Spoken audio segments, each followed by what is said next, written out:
They left the cub behind like he was a broken tool. No one argued. No one hesitated.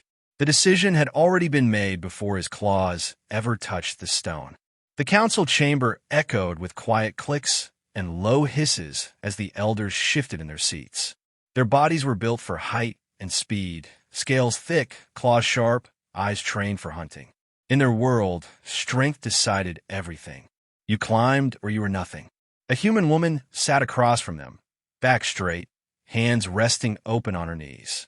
Her name was Jessica Rivers. "You understand the cub is defective," the lead elder said, his voice flat. "His claws are malformed. He cannot climb. He cannot hunt. He will never pass the trial." Jessica didn't rush her answer. "I understand he's a child." A ripple of irritation passed through the room. "The clutch abandoned him during evacuation," the elder continued. "That is our law. Weakness puts everyone at risk." Jessica looked past the elders to the glass wall behind them. The cub sat alone on the floor. He was small, green-scaled, with eyes too large for his face.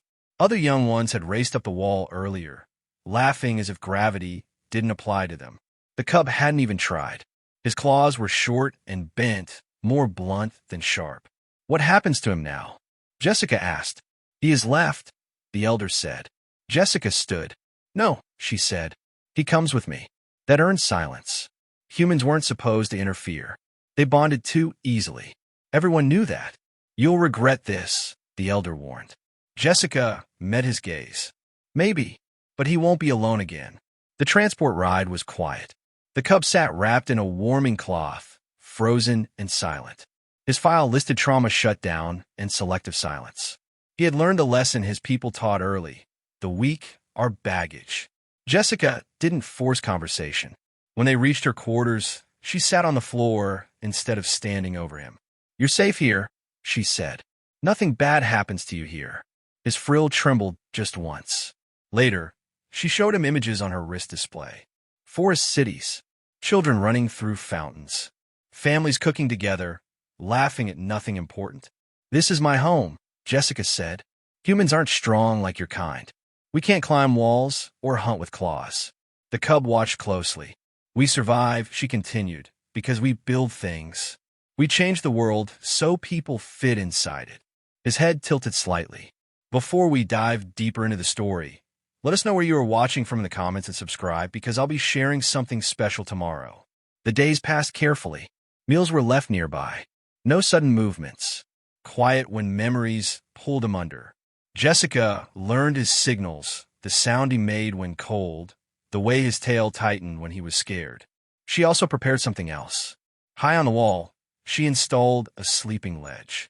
His species slept above ground to feel safe. Height meant control.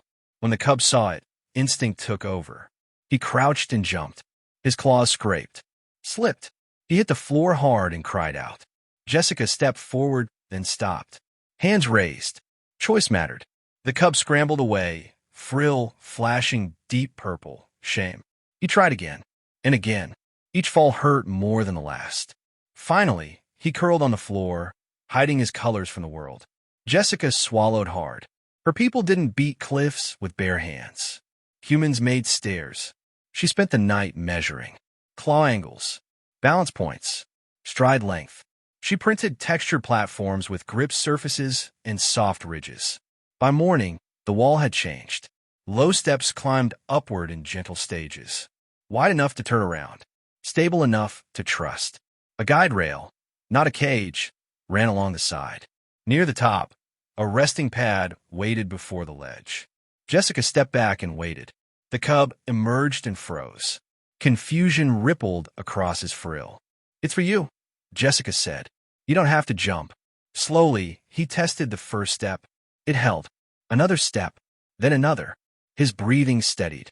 He paused at the rest pad and looked down, surprised he was still standing. When he reached the ledge, his frill burst gold and blue. Pure joy. He turned toward Jessica, eyes wide. "Thank you," he whispered. Jessica smiled through burning eyes.